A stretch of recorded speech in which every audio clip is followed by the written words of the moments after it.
আল্লাহ রাব্বুল আলামিনের জিকিরের ব্যাপারে বর্ণনা দেন, আলা বিযিকরিল্লাহি তাতমাইন্নুল কুলুব। সুবহানাল্লাহ। আল্লাহর জিকিরে হৃদয়গুলি তৃপ্ত হয়ে যায়, প্রশান্ত হয়ে যায়। আল্লাহর জিকিরে কলবগুলি প্রশান্ত হয়ে যায়, স্থির হয়ে যায়। ইতমিনান মানে স্থির হওয়া। সুবহানাল্লাহ। না, এই স্থির মানে হইল কি কলবর মধ্যে শান্তি পয়দা হওয়া। সুবহানাল্লাহ। প্রচন্ড তৃষ্ণার কারণে, প্রচন্ড তৃষ্ণার কারণে মানুষের নফসের মধ্যে তরুণ শক্তি তৈরি হয়। পানি পান করিয়া মানুষে হয় আহ আল্লাহ শান্তি করলা। ঠিক কিনা? কতক্ষণ ঠিক কিনা? প্রচন্ড ক্ষুধার কারণে মানুষের নফসটা পাগল করা হইয়া যায়। কয়েক লুকমা খাওয়ার পরে পানি খাইয়া কয় আলহামদুলিল্লাহ, এখন গিয়া জ্বালা ঠান্ডা হইছে। ঠিক কিনা? এ ভাইরা আমার, তোমার তৃষ্ণা শান্ত হয় পানির কারণে। আল্লাহর পানি দিয়া তোমার তৃষ্ণা নামক জ্বালা নিবৃত্ত হয়। আল্লাহর খাদ্য দিয়া তোমার ক্ষুধা নামক যন্ত্রণা নিবৃত্ত হয়। ঠিক তেমনি কলবটা মাঝে মাঝে ক্ষুধার্ত হয়। সুবহানাল্লাহ। যেইভাবে একটা ব্যাটারি ডিসচার্জ হয়ে গেলে বারবার ইলেকট্রন খোঁজায়। ঠিক কিনা? কলবের মধ্যে তেমনি বেমার পয়দা হয়ে গেলে বারবার আল্লাহর জিকির তালাশ করে। আল্লাহর জিকির পাওয়ার সাথে সাথে হৃদয়টা তৃপ্ত হয়ে যায়। সুবহানাল্লাহ। আমার বন্ধুরা, আমার ভাইরা, একটা বড় মারফত আল্লাহর কোরআনের এই মারফত পাওয়ার পরে ও ভাইরা, আলী আহমদর গান দিয়া মারফত শিখার দরকার আসেনি? কতক্ষণ না দরকার আসেনি? উলামায়ে কেরামর খানাইগাতি গান খেতে হইত। আমার বন্ধুরা, আমার ভাইরা, বড় বড় মুহাদ্দিস দাওয়াত দেয়া নয়। কানাইঘাটের মানুষ পাওয়া যায় না যে গান গাওরা বাটিয়ালি সুরে গান গাইতে পারে। তারে আনলে দেখা যায় লোকে মুখরান্ন হইয়া যায়। এইলে বোঝা গেল কানাইঘাটের মানুষ কোরআন আর সুন্নাত কিয়া আলী আহমদের গান তোমাদের কাছে প্রিয়।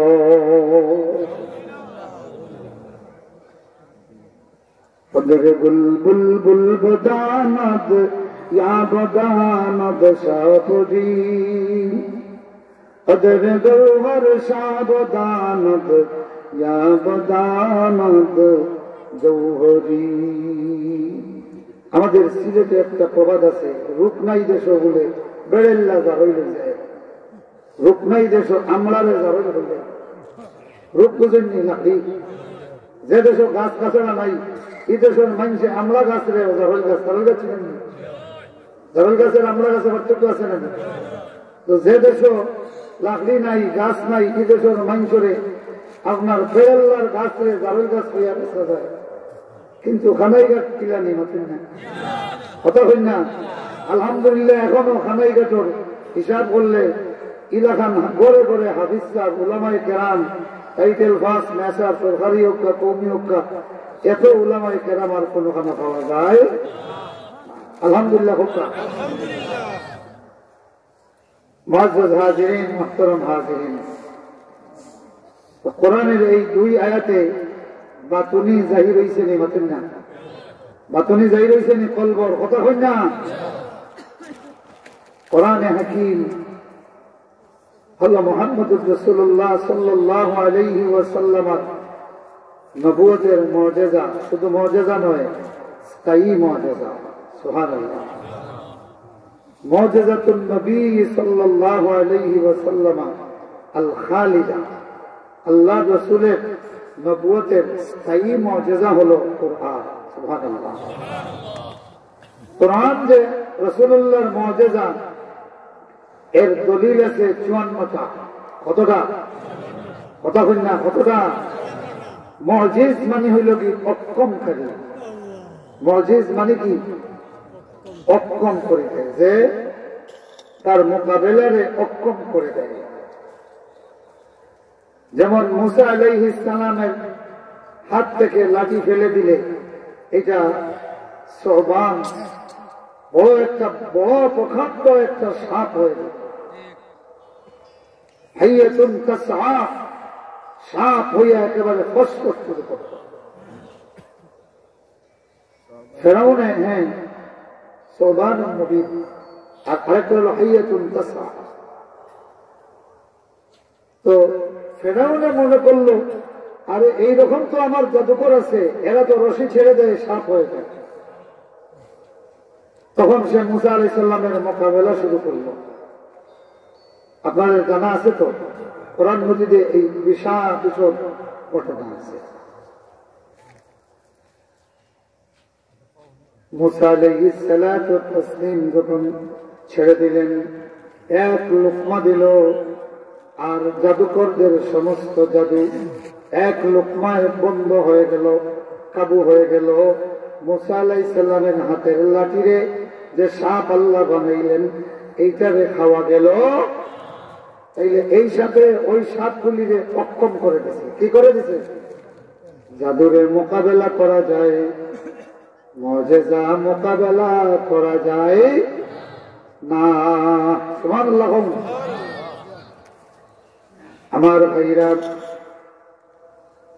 রহমতুল্লিল আলামিন সাল্লাল্লাহু আলাইহি ওয়াসাল্লামকে এরা বলল, তুমি যদি নবী হও তাইলে এমন ভাবে এই জমিন থেকে ঝর্ণা দ্বারা বাহির করো, আমরা এটা থেকে পানি পান করব।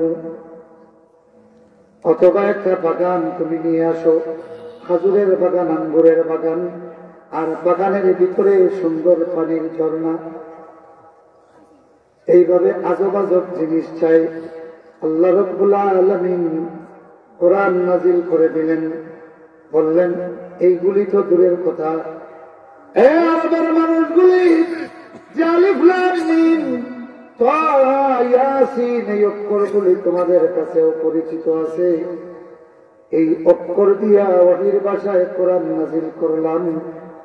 পারলে এই আলিফ বা তাসা ব্যবহার করিয়া আল্লাহর বাণীর মতো একটা আয়াত রচনা করো। আল্লাহু আকবার।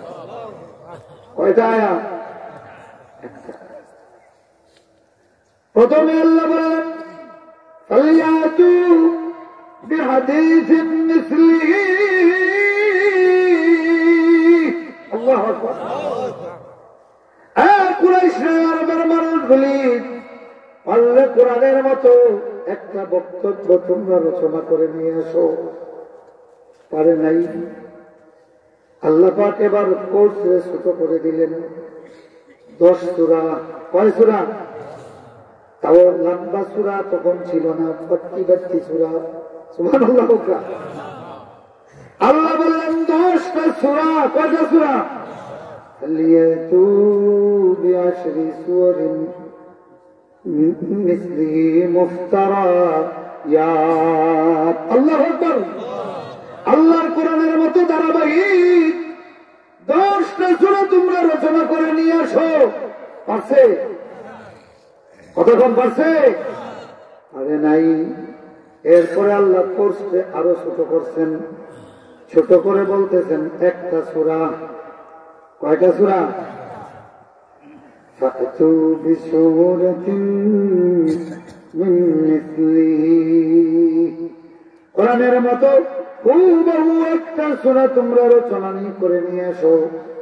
ফাইল্লাম তাফআলু ওয়ালান তাফআলু। যদি পারো না আর কখনো তা পারবো না।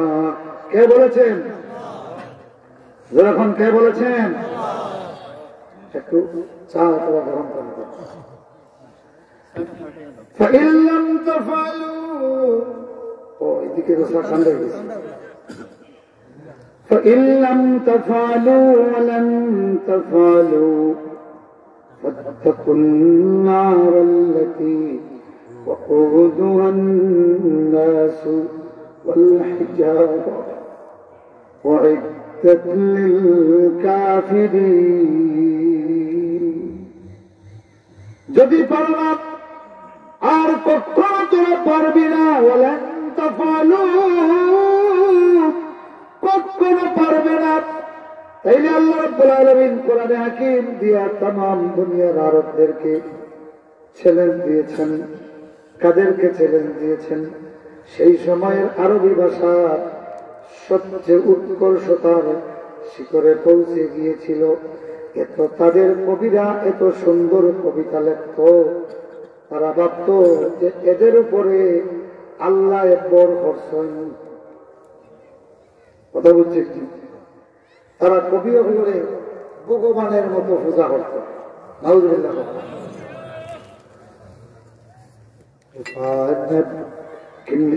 ذكرى حبيب ومنزلي بسقط اللواء بين الدخول فحوملي معلقات ইমরাউল কসর এক টুকরা হয়ে গেল। তুজিহা ফাল মিকরা অথবা মাকরাত, এই কবিতাগুলি ও ভাইরা আমার বাইতুল্লাহর দেওয়ালে চাদরের মধ্যে স্বর্ণের হরফ দিয়া লেখিয়া রাখছে। এখন বুঝুন তাদের কবির কবিতা কত আসমানের উপরে উঠাইছে। কথা বুঝছেন? এত মর্যাদা দিছে।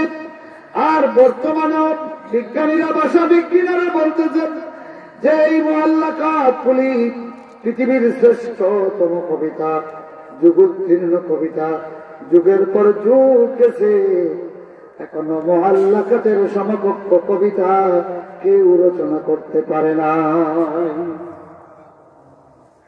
সেই কবিতার জামানা, সুবহানাল্লাহ, যেখানে আরব বেদুইন একটা মা, যাযাবর মা তার সন্তানের সঙ্গে কথা বলতো, কথা বলার সাথে সাথে কাফিয়া হয়ে যেত, আর জুজা হয়ে যেত, ছন্দবদ্ধ হয়ে যেত।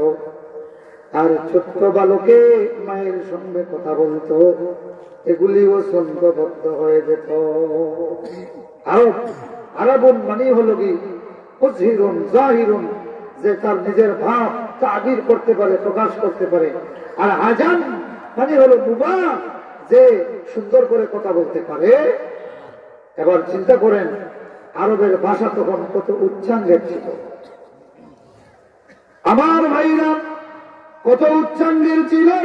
হযরত ওমর ইবনে খাত্তাব রাদিয়াল্লাহু তাআলা একদিন বলেন, আলাইকুম বিদিওয়ানিকুম, মদিনার মানুষ, মুসলমানেরা, তোমাদের উচিত তোমাদের পুরানা যুগের সবগুলি কবিতা স্টাডি করো। কবিতা কি করো? আলেমদেরকে বলতেছেন।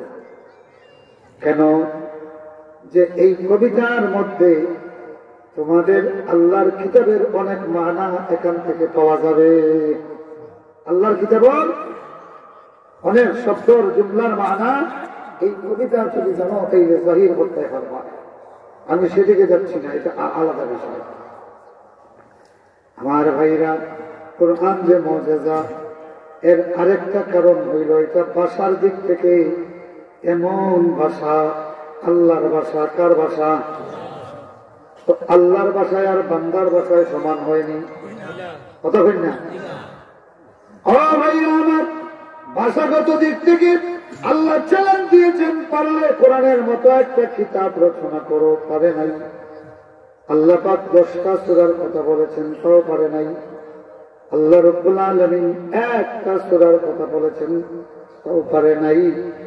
শেষ পর্যন্ত আল্লাহ একটা মাত্র আয়াতের কথা বলেছেন, তাও আজ পর্যন্ত সম্ভব হয় নাই।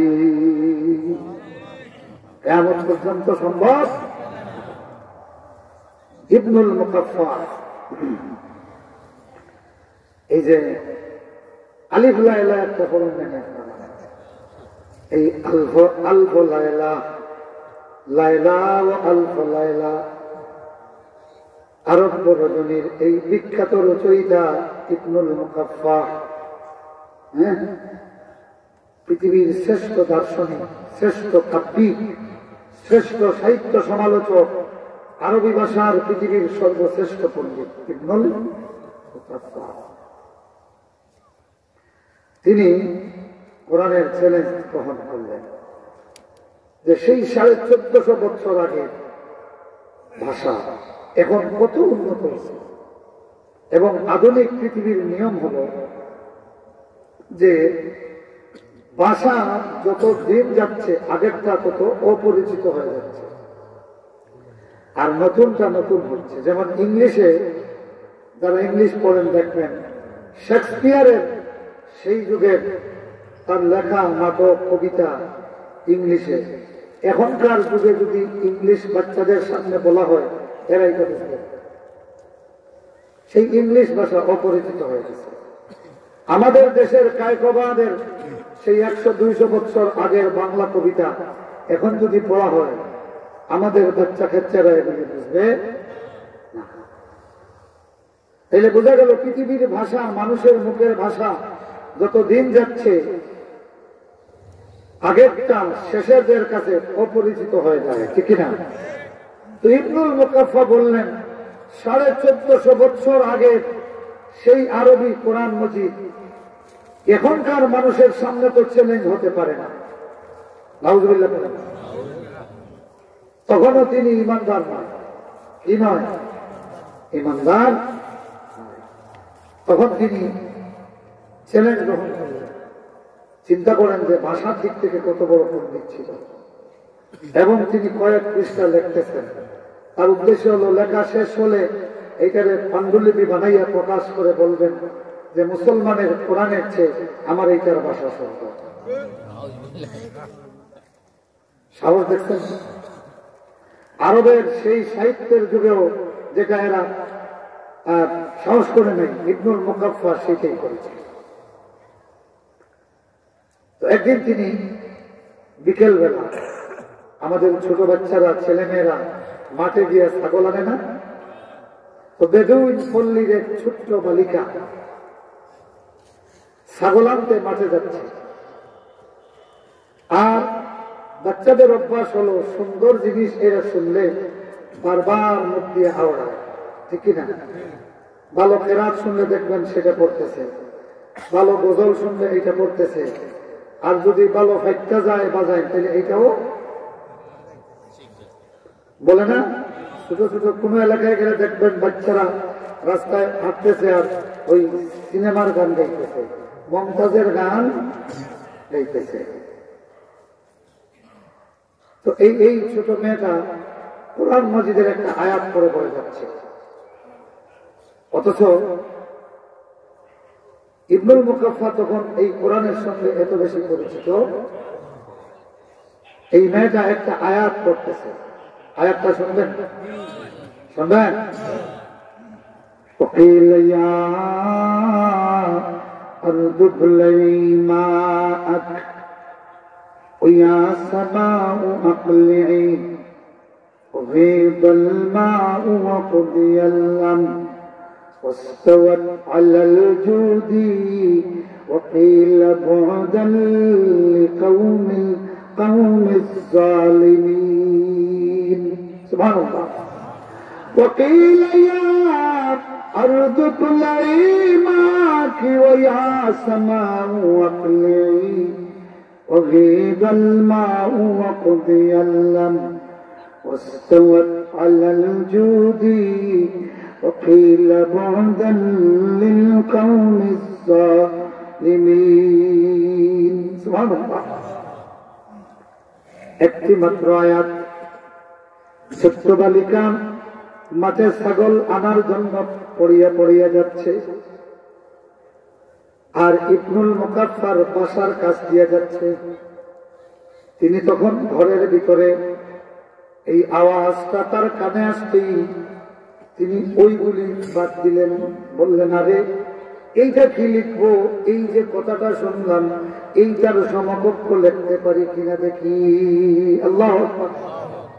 চেষ্টা করলেন, বারবার চেষ্টা করিয়া পারেন নাই। আল্লাহু আকবার।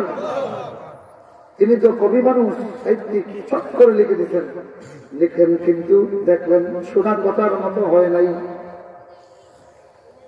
আবার বাইরে গিয়ে ডাক দিলেন, মেয়েগো এদিকে আসো, একটু আগে তুমি যেটা আবৃত্তি করছিলে এটা একবার বলো। মেয়েটা আরেকবার বলল। ঘরের ভিতরে গেলেন, গিয়ে আবার এই কথা বলার মতো একটা কথা রচনা করতে চাইলেন, বারবার চেষ্টা করিয়াও পারেন নাই। আবার বললেন, মাগো এই আবৃত্তিটা তুমি আবার বলো। মেয়েটা আবার তিলাওয়াত করলো। তখন ইবনুল মুকাফফা জানে না এইটা যে আল্লাহর কোরআনের আয়াত। সে ভাবছে কোন আনুকা কোন কবির হয়তো কবিতা হবে। আবার ঘরের ভিতরে গিয়ে লেখা শুরু করলেন। বারবার ট্রাই করলে গুসা করে তিনি উঠে এসে বললেন, মাগো এই যে কবিতার লাইন তুমি বললে, এই যে সঙ্গীত বললে, এইটা কোন গায়কের গান, এইটা কোন কবির কবিতা? মেয়ে বলল, আরে ইবনুল মুকাফফা তুমি এত বড় পণ্ডিত, অথচ জানো না এটা কোন কবির কবিতা নয়, এইটা কোন শিল্পীর গান নয়, এইটা আল্লাহর কোরআনের একটা ছোট্ট আয়াত। আল্লাহু আকবার বলেন, আরো জোরে বলেন আল্লাহু আকবার। আর যেই মেয়েটা এটা তিলাওয়াত করে ইবনুল মুকাফফারে তাক লাখিয়ে দিল, আরে একটা মারহাবা দিবেন না? জোরে কোন মারহাবা। আমাদের মেয়েগুলি এইরকম হওয়া উচিত, আমাদের ছেলেগুলি এইরকম হওয়া উচিত। তোরা কোন ঠিক কিনা? এইরকম যদি তৈরি করেন, ঘরে ঘরে সালে আহমদ তাকরিমের জন্ম হবে ইনশাআল্লাহ। এই ছোট্ট ছেলেটার তিলাওয়াত শুনেছেন তো? সুবহানাল্লাহ, সুবহানাল্লাহ। ঈমান যে বাড়ে তার তিলাওয়াত শুনলে বোঝা যায়। আল্লাহু আকবার। हम नग़मे कुरआनी दुनिया को सुना देंगे, हम क़ल्ब में चाहत की आग लगा देंगे। सुबहानाल्लाह। মুসলমানের বাচ্চারা তো এইরকম হবে, তারা বলবে আমরা কোরআনের শিল্পী, সারা দুনিয়াকে এটা জানিয়ে দেব। কথা বলতে কিনা? আমরা কোরআনের শিল্পী হইয়া তাম পৃথিবীর মানুষের হৃদয়ে কোরআনের নূর জ্বালাইয়া দিব, কোরআনের আগুন জ্বালাইয়া দিব। বলেন আমিন। আরো জোরে বলেন আমিন। আমার ভাইরা, ইবনুল মুকাফফা যখন জানতে পারলেন এটা কোরআনের আয়াত, আর এর আগে তিনি লিখছেন কোরআনের মোকাবিলায়, ঠিক কিনা? সঙ্গে সঙ্গে পতাকা লাগাইতাও তিনি তার ঘরের ভিতরে ঢুকলেন। ওয়াকাদাল্লার ওয়াক, সেই পৃষ্ঠাগুলি তিনি ধরলেন। ফামাজ্জাকা, আর সেই পৃষ্ঠাগুলি ছিঁড়ে ফেললেন। কথা বুঝছেন? ওয়াকাসসারাল কালাম, যেই কলম দিয়া কোরআনের মোকাবিলা করতে চাচ্ছিলেন, কলমটাও ভেঙে ফেললেন, পৃষ্ঠাগুলিও ছিঁড়ে ফেললেন। চৌকাঠে দাঁড়িয়ে বললেন, আশহাদু আল্লাহ ইলাহা ইল্লাল্লাহু ওয়াহদাহু লা শারীকা লাহু ওয়া আশহাদু আন্না মুহাম্মাদান আবদুহু ওয়া রাসূলুহু। আমার ভাইরা, ইবনুল মুকাফফার মতো যুগশ্রেষ্ঠ দার্শনিক পণ্ডিত ইমানদার হয়ে গেলেন। কোরআনের কয়টা আয়াত লাগছে? আমার মুসা আলাইহিস সালামের মুজিজা লাঠি আর সাপ হয়ে যাওয়া মোকাবিলা করতে না পারিয়া শত শত জাদুকর সেই দিন ইমানদার হয়ে গিয়েছিল, ঠিক কিনা? আর মুসলমানের একটা আরব বেগুন পল্লীর একটা ছোট্ট বালিকার জবানে একটা ছোট্ট আয়াত শুনিয়া কয়েকশো বৎসর পরে ইবনুল মুকাফফা মুসলমান হয়ে গেল। আল্লাহু আকবার।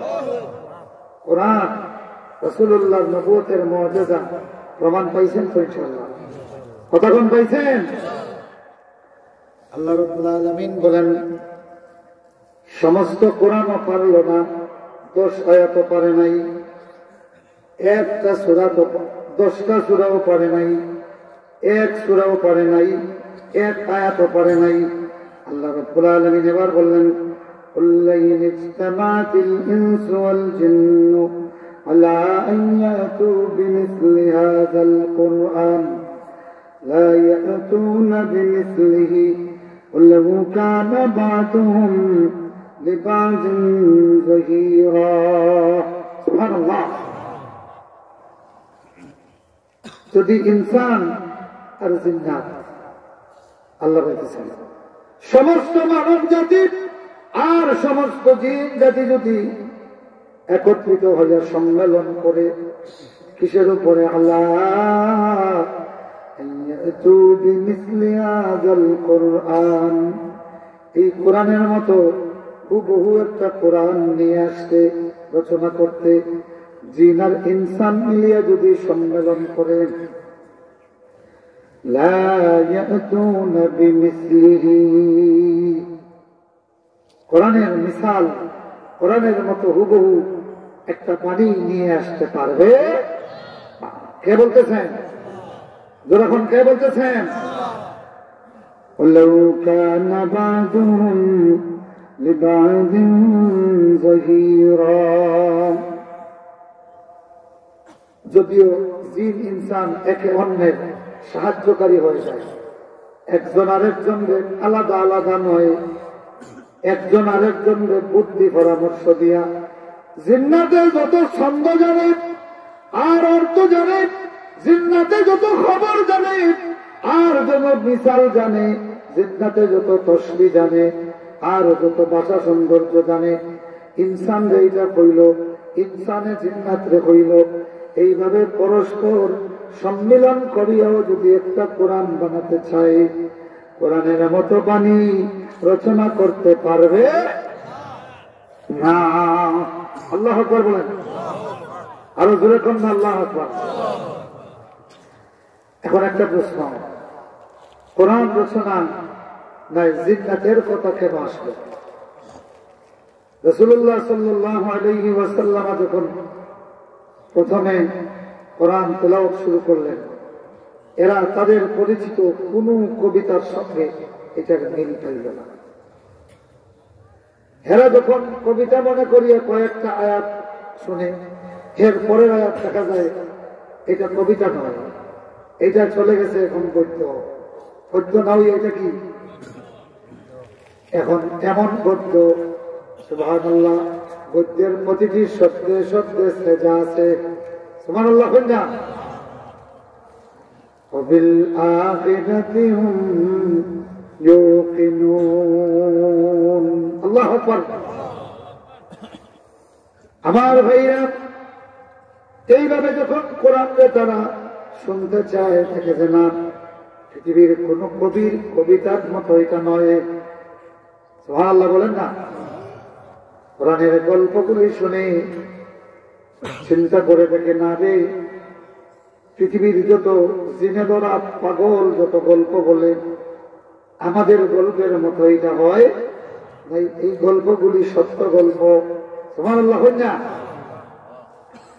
আমার বন্ধুরা আমার ভাইরা ইতিহাস যখন পড়ে কোরআনের বিভিন্ন জাতির ইতিহাসের কথা আছে এই ইতিহাসের দিকে যখন তাকায় দেখে এমন ইতিহাসের কথা তারা জীবনেও শুনে নাই ইহুদিদেরকে জিজ্ঞাসা করে তোমাদের তাওরাতে এইরকম কথা আসেনি ওই হা আছে এরা জিজ্ঞাসা করে কেন ওই আমাদের মুহাম্মদ ইবনে আব্দুল্লাহ এই কথাগুলি বলতেছে এরা জিজ্ঞাসা করে উনি কি লেখাপড়া জানেনি ওই না লেখাপড়া জানে না তাইলে না জানিয়া লেখাপড়া না জানিয়া তাওরাতের মধ্যে যে কাহিনী আছে আল্লাহ নবী সেইটা বলতেছেন জীবনে তাওরাত দেখেন নাই এবার এই কাফেরগুলি সিদ্ধান্ত নিল রে এই কোরআন মোকাবিলা করতে হলে জিন্নাত লাগবো কি লাগবো কথা বুঝছেননি হেরা মনে করলো যে মুহাম্মদ ইবনে আব্দুল্লাহর কাছে ভয়াবহ কোন জিন আছে বড় পণ্ডিত একটা আলিম জিন আসে আর এই জিনের কাছ থেকে মুহাম্মদ এইটা শিখে নাউজুবিল্লাহ পড়েন আর তাদের সমাজে কিছু বড় বড় কবি ছিল এগুলি জিনে বর করত জিনে ভর করার পরে তারা যেই সুরে আর যেই ছন্দে কবিতা বলতো, অন্যান্য স্বাভাবিক কবিরা এটা পারত, স্বাভাবিক গায়কেরা এত সুন্দর সুরে পারত না, স্বাভাবিক কবিরা এইটা পারত না। যার কারণে তারা সিদ্ধান্ত নিল মুহাম্মদ ইবনে আব্দুল্লাহরে একটা মারাত্মক পণ্ডিত জিনে ধরছে, আর এই জিনের কারণে মুহাম্মদ ইবনে আব্দুল্লাহ এইগুলি বলতেছে। নাউজুবিল্লাহ বলেন, যখন নাউজুবিল্লাহ। আল্লাহ আয়াতে বলে দিলেন, এ দুনিয়ার জিনগুলি, এ দুনিয়ার ইনসানগুলি, লাইন ইসতামাতিল ইনসু ওয়াল জিন্নু, লাইন ইসতামাতিল ইনসু ওয়াল জিন্নু আলা আন ইয়াতু বিমিসলি হাযাল কুরআন। तमाम পৃথিবীর সমস্ত জিনগুলি, সমস্ত ইনসানরা, পণ্ডিতরা যদি ইজতেমা করে, সম্মেলন করে, এরপরেও কোরআনের মতো কোরআন রচনা করতে পারবে না। এই কথা শুনে যে মুহাম্মদ রাসূলুল্লাহ জিনে ধরছে, তো দামাত নামে ইয়ামানের এক ভদ্রলোক মক্কায় হজ করতে আসছে, আসিয়া সফর করতেছে, এর বাড়ি ওর বাড়ি যাচ্ছে। তো শুনলো যে মুহাম্মদ ইবনে আব্দুল্লাহ নামে এক ভদ্রলোক, রে বড় ভালো লোক, এখন জিনা ধরিয়া উনি পাগল হয়ে গেছে। নাউজুবিল্লাহ পড়েন। সে চিন্তা করলো, রে সবাই যার কথা বলে, আমি যদি হ্যাঁ একটু জিনগুট তাড়াইতো, জিনগুট তাড়াইবার মন্ত্র জানতাম। তো সে চিন্তা করলো, আমি যদি এই মুহাম্মদ ইবনে আব্দুল্লাহর জিন তাড়াইতে পারি, তাইলে আমি হয়ে যাব আরবের বিখ্যাত লোক। কেননা সবাই যার কথা বলে, তাইলে বোঝা গেল ইতিমধ্যে কোন জিন সাধকে এই ভূত তাড়াইতে পারে।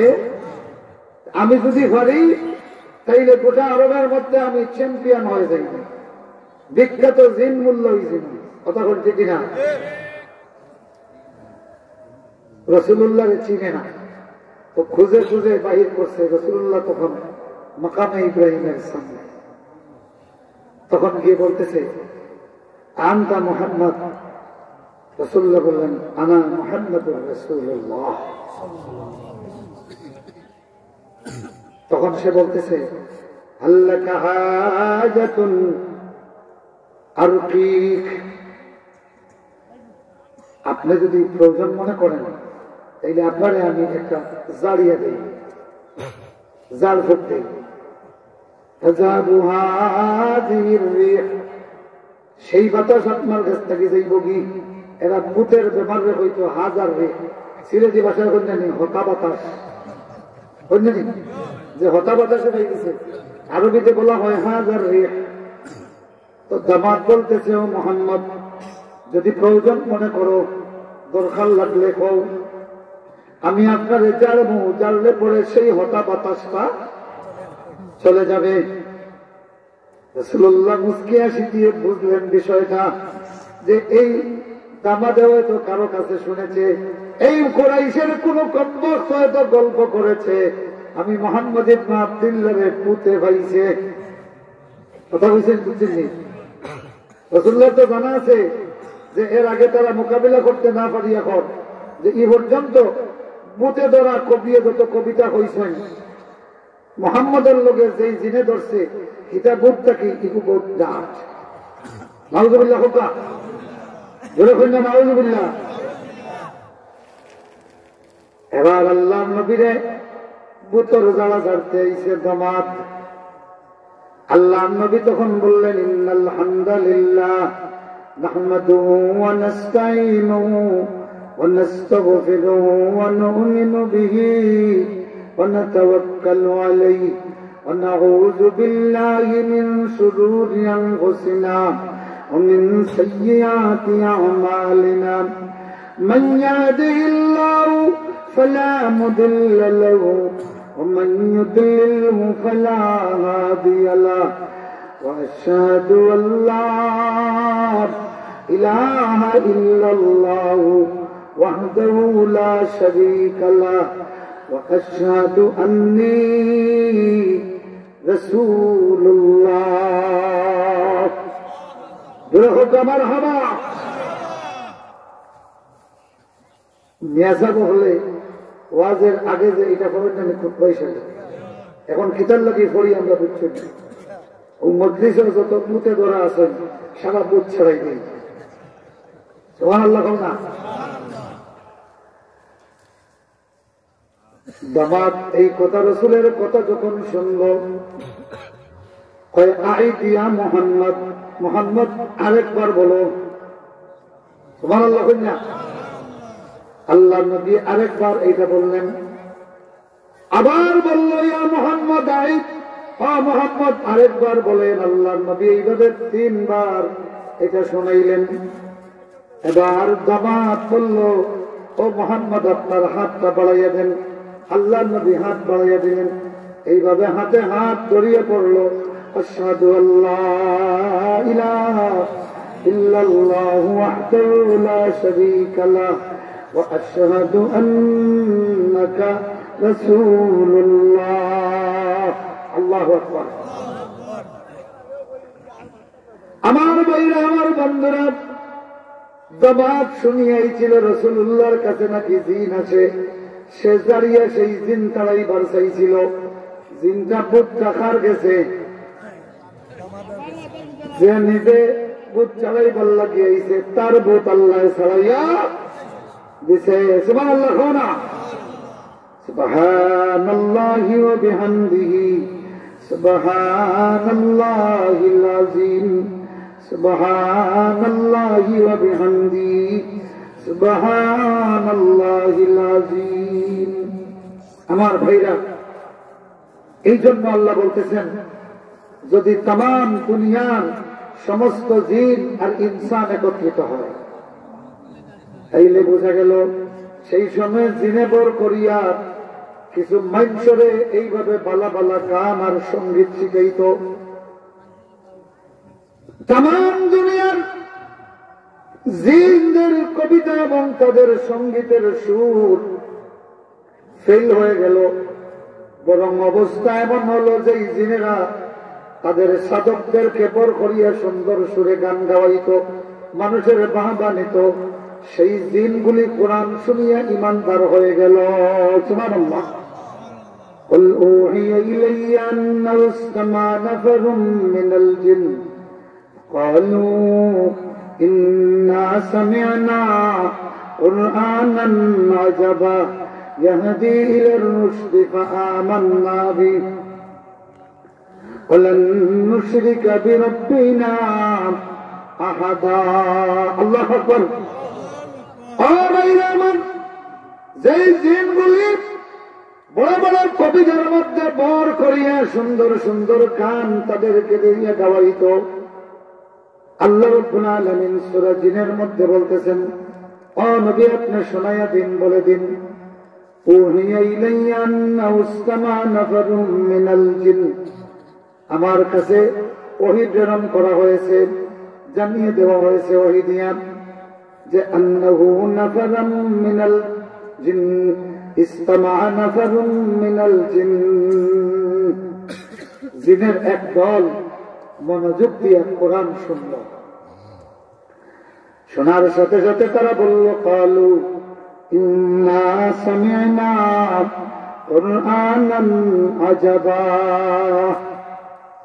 আমরা এক আশ্চর্য আবৃত্তি শুনলাম সুবহানাল্লাহ আমরা এক আশ্চর্য আবৃত্তি শুনলাম যেই জিনেরা আবৃত্তি করিয়া মানুষরে আশ্চর্য করে দিত কোরআনের তিলাওয়াত রাসূলের কাছ থেকে শুনিয়া এরা নিজেরা আশ্চর্য হয়ে গেছে ইন্না সামি'না কুরআনান আজাবা এক আশ্চর্য আবৃত্তি আমরা শুনলাম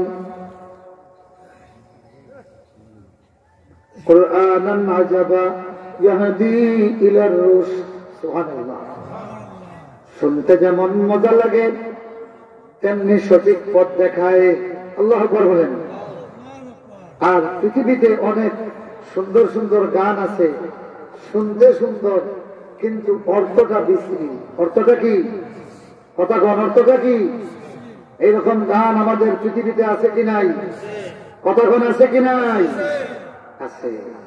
এইরকম একটা গানের নাম হলো লুসি। একটা গানের নাম কি? লুসি। এটা ইংলিশ গান। আফ্রিকার জঙ্গলে একটা বিজ্ঞানীর দল এই লুসির গান শুনিয়া শুনিয়া মাটি খুঁড়িয়া একটা কঙ্কাল আবিষ্কার করছে। আবিষ্কার করিয়া তারা গবেষণা করিয়া দেখছে এটা বানরের কঙ্কাল। মানুষের বৈশিষ্ট্য আছে তার মধ্যে। আর এইটা ঘুরতে গিয়া গান শুনছে। কিসের গান? লুসি গান। কথা কই না? কি গান? লুসি গান।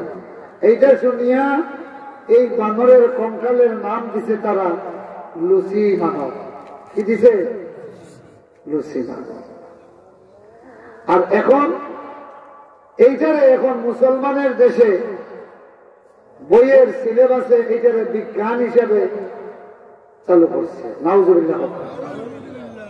নৃবিজ্ঞান হিসেবে এটারে চালু করছে। মানব ইতিহাসের পুরানো ইতিহাস হিসেবে চালু করছে। এটা দিয়ে একটা শিশুরে এইটা বোঝাতে চাচ্ছে যে মানুষ মূলত এইরকম বানরের জাত তাকিয়ে আইছে।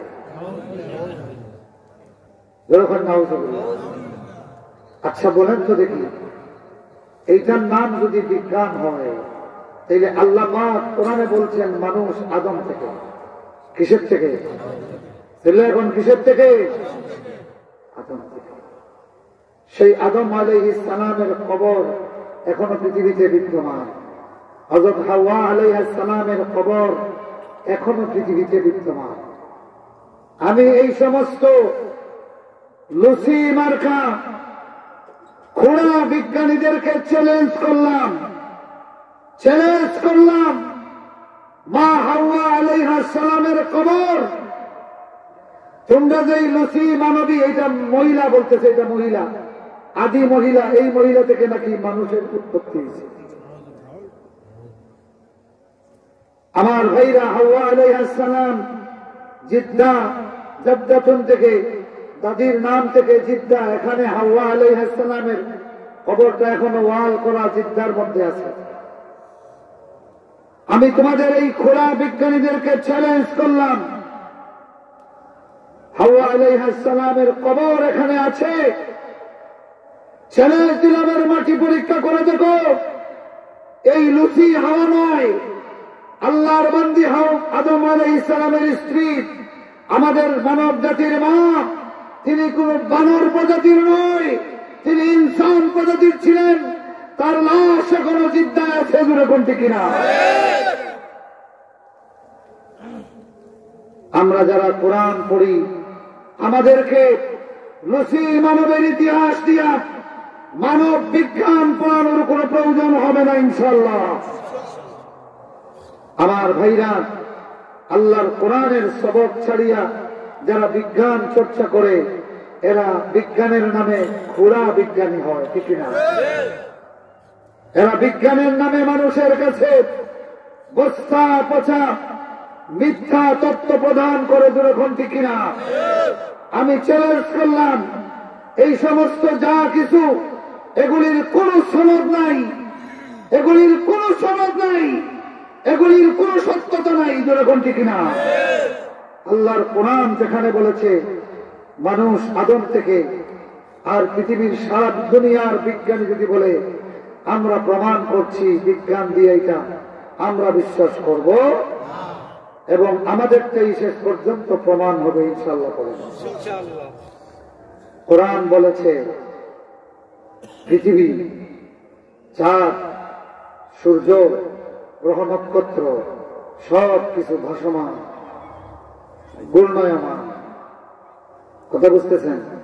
বিজ্ঞান, এই তোমাদের এই বিজ্ঞান এক সময় বলল পৃথিবী স্থির আর সূর্য পৃথিবীকে প্রদক্ষিণ করে। এরপরে বিজ্ঞান বলল মাত্র 50 বৎসর পরে সূর্য স্থির, পৃথিবী সূর্যকে প্রদক্ষিণ করে। আর এর 1400 বৎসর আগে কোরআন বলে দিয়েছে পৃথিবীও ঘুরে, সূর্য ঘুরে, চন্দ্র। আধুনিক বিজ্ঞান বলতেছে কুল্লুন ফি ফালাকিন ইয়াসবাহুন। গ্রহ নক্ষত্র সব কিছু একটা নির্দিষ্ট কক্ষপথে ঘুরে। বর্তমান বিজ্ঞানেও বলতেছে পৃথিবীও ঘুরে, সূর্য ঘুরে। সুবহানাল্লাহ করেন। তাইলে ঘুরে ফিরে বিজ্ঞানের কথায় কোরআন যায় নাই, কোরআনের কথায় বিজ্ঞান আসা লাগছে। সুবহানাল্লাহ করেন। বিজ্ঞান এক সময় বলল পৃথিবীটা হলো সেফটা, থালার মতো, বাটির মতো সেফটা। খেয়াল করে শোনকটা, এই পৃথিবীর ভূবিজ্ঞানীরা বলল পৃথিবী থালার মতো সেফটা। আর কোরআন এর অনেক আগে এটা বলে দিয়েছে পৃথিবী গোল। সুবহানাল্লাহ বলেন। পৃথিবী যে ঘুরছে গোলাকার, এটা অনেক আগে বলে দিয়েছে কোরআন। সুবহানাল্লাহ বলেন। কিভাবে দেখেন, পাহাড়গুলিকে কোরআন বলেছে আওতার, ফেরেক। ফেরাক পর্যন্ত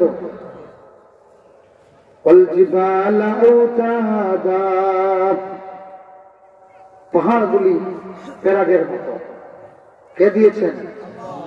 এলে বোঝা গেল পৃথিবী অস্থির ছিল, এই পাহাড়ের নামক ফেরাক দিয়ে আল্লাহ পৃথিবীকে কি করেছেন? স্থির করেছেন। আধুনিক বিজ্ঞানেও এই কথা বলে। সুবহানাল্লাহ।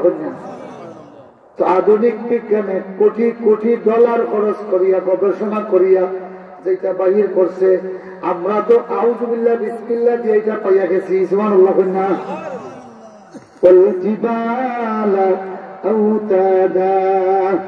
আউযুবিল্লাহ বিসমিল্লাহ পড়িয়া সূরা নাবা পড়বা, ওয়াল জিবালা আওতাদা। আছে কি নাই? তোমাদের কোটি কোটি ডলার খরচ করিয়া যেই বিজ্ঞানাগার বানাইয়া তোমরা পাহাড়গুলিরে আওতাদ বলছো, পৃথিবীর খিল বলতেছ, আমরা আউযুবিল্লাহ বিসমিল্লাহ দিয়ে সেটা পাই। সুবহানাল্লাহ না? তাইলে বোঝা গেল আমাদের আউযুবিল্লাহর বিসমিল্লাহর যত দাম, তোমাদের হাজার হাজার কোটি ডলারের বিজ্ঞানের এত দাম নাই। সুবহানাল্লাহ না? সুবহানাল্লাহি ওয়া বিহামদিহি সুবহানাল্লাহিল আযীম। বর্তমানে আপনারা দেখবেন পাহাড় কাটা, টিলা কাটা নিষেধ। নিষেধ নেই? কেন নিষেধ? পরিবেশের ভারসাম্যের জন্য। এটা তো এক জায়গায় আপনি আলফিন মারছেন, কেউ যদি আলফিনিটা উঠাই যায় বাধা দিবা কি দিবা না? তো আল্লাহ পাকে পাহাড় দিয়া আলফিন মারছেন। 1450 বছর আগে আল্লাহ যেটা কইছেন, 1450 বছর পরে আইয়া আল্লাহর টিল্লার প্রয়োজন লাগছে নি? নাইলে তো আমরা কইতাম হাই রে খেতার লাগে যে আল্লাহ টিল্লাই গুণ বানাই যায়, উঠা যায় না, আটা যায় না, চলা যায় না, মতই না? কিন্তু 1450 বছর পরে আসি এখন বিজ্ঞান বলতেছে পরিবেশের ভারসাম্যের জন্য টিলা কাটা যাবে। তাইলে আল্লাহর কথা ঠিক না বিজ্ঞানের কথা ঠিক? কথা কই না? আল্লাহর কথাটাই ঠিক। ওয়াল জিবালা আওতাদা, যেটা আমরা 1450 বছর লাগছে বাইর করতে, এইটা এক আউযুবিল্লাহ বিসমিল্লাহ দিয়ে কোরআন বলে দিয়েছে। সুবহানাল্লাহ। আমার বন্ধুরা, এখন বলেন তো দেখি, একটা কাঠের মধ্যে যদি ফেরাক মারা থাকে আর ফেরাকটারে যদি এইভাবে গুড়ানি হয়, কাঠে ঘুরবো কি ঘুরবো না? একটা কাঠ মনে করেন, এখানে একটা গুল কাঠ, এখানে একটা লোহা মারা, এখন যদি লোহা ঘুরান কাঠে ঘুরবে কি ঘুরবে না? এখন শুনেন, কোরআন বলতেছে পাহাড়গুলি হলো ফেরাক, আর আরেক জায়গায় বলতেছে ওয়াতারাল জিবালা জামিদাতান ওয়া হিয়া তামুরু মাররাস সাহাব। আল্লাহু আকবার। ওয়াতারাল জিবালা জামিদাতান ওয়া হিয়া তামুরু মাররাস সাহাব। হাদিস জামায়াত হইছেনি? হাদিস জামায়াত আসেনি বা? ওয়াতারাল জিবালা জামিদাতান, তোমরা পাহাড়গুলির স্থির জড় পদার্থের মতো দেখো, লড়াচড়া করে না, অথচ এগুলি মেঘমালার মতো ঘুরে। আল্লাহু আকবার। যখন আল্লাহু আকবার। وهي تمر مر السحاب মেঘে ঘুরে গোলাকারে কিভাবে ঘুরে গোলাকার ভাবে ঘুরে এর লাগি গোল্ডের যে ছবি দেয় এটা ফাটারে দেয় না গুল দেয় শুনে ওলা নাই গুল নেয়নি মাপেন না আসমানের মেঘগুলি গোলাকারে ঘুরে তাইলে দুনিয়ার পাহাড়ে ঘুরে মেঘমালা লাগান তাইলে গুল ঘুরে না সমান ঘুরে সোজা ঘুরে না গুল কথা হয় না মেঘলা খান ঘুরে আল্লাহ পাকে ফরমাইরা পাহাড় ওগুলো মেঘলা খান তোমরা দেখো পাহাড় গুলি স্থির দাঁড়িয়ে আছে জল পদার্থের মতো সাহাব মেঘমালার মতো গুল চক্কর দিয়ে ঘুরে তোমার আল্লাহ না বিমানের উপরে উঠলে যখন প্রচন্ড জ্বর হয় নিচের দিকে তাকাইলে তখন দেখা যায় মেঘে কিলাখান ভুল হয়ে গেলে সুবহানাল্লাহ তাইলে আসমানের উপরে বাতাসের মধ্যে মেঘে যেই রকম গোলাকার ঘুরে আল্লাহ বলেন পাহাড় গুলিও তেমনি গোলাকার তাইলে পৃথিবী গুল না সেফটা কথা হয় না যেটা বিজ্ঞানের বাহির করলো এতদিন পরে আল্লাহর কোরআন 1450 বছর আগে বিনা ল্যাবরেটরি বিনা ইউনিভার্সিটি কোন বিজ্ঞানী দুনিয়ার লাগে নাই আল্লাহ রাব্বুল আলামিন সেটা বলে দিলেন সুবহানাল্লাহ।